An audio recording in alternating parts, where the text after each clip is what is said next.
Hi, I'm Elaine Halligan from the Parent Practice, and I'm going to share with you how to deal with a situation when your child says, "I don't want to go to school today, Mummy. My tummy hurts."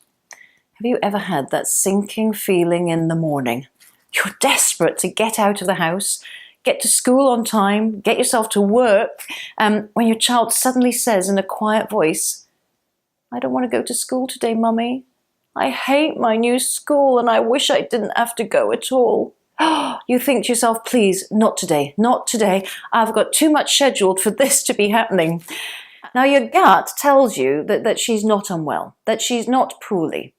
And so when you ask, "Do you not feel so good?" and the response is, "My tummy hurts," I kind of always tell my clients, you are the experts in your own children, and normally you'll have an instinct if they really are poorly and running a temperature, and sometimes that voice is just trying to tell you that there's something they're not so happy about.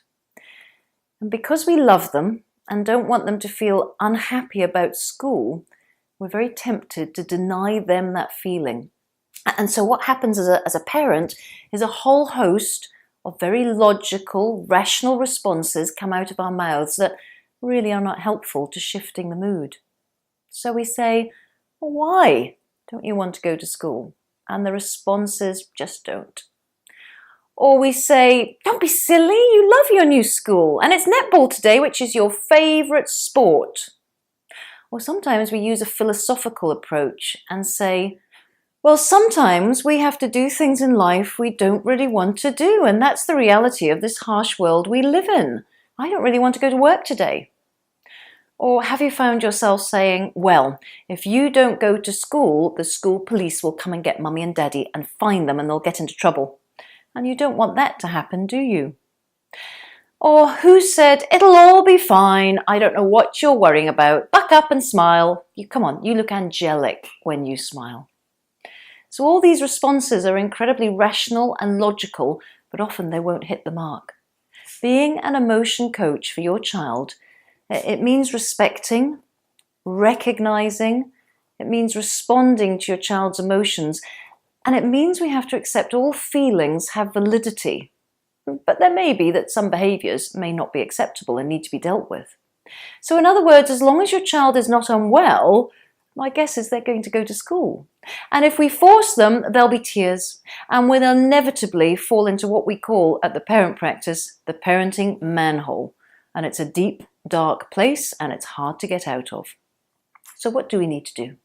Stop what you're doing and really listen. Try and imagine what your child is feeling and put yourself in his shoes. Try and reflect back to him what you think his feeling in words is.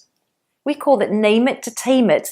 This doesn't mean you have to give in to what they want, but the interesting thing is when you name the emotion, it actually helps lower their resistance when they see that you understand. Then we can give wishes and fantasy. So when your child says, "I'm not going to school today," we're just going to stop and listen, name it to tame it, and perhaps say, "I know you wish you didn't have to go to school. I'm guessing, and I may be wrong, that the move to this new school, together with a new home, it may seem all a bit too much in one go. New teachers, making new friends, a different dining hall. It may seem all like really hard work. I bet right now you're wishing maybe that you could have stayed at your old primary school where everything was so comfortable and so familiar. You were at the top of the school there, weren't you? And I know now you're the youngest again. It was so easy there to find your way around as everything was just so comfortable and you didn't have to wear a tie. Maybe you'd like to wear your PJs all day and lie on the sofa eating popcorn and playing on your Wii." If we're going to help our children deal with their emotions and not be overwhelmed by them, we need to stay calm. By listening, by connecting, the defiance and resistance will reduce, and then what you'll find is your children are more able to problem solve and come up with solutions. So it may sound something like this.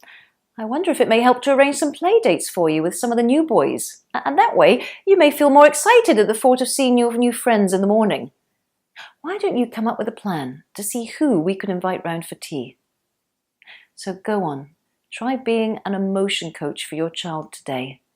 Don't advise, don't lecture, Don't deny or question, but just stop, listen, think, and connect. You'll be amazed at the difference it makes.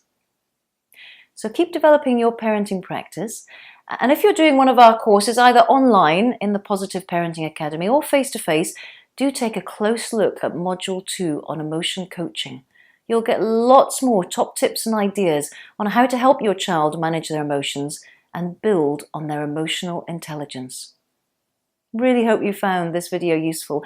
And if you'd like other great ideas, top tips and videos for bringing out the best in your children, then tune in to theparentpractice.com.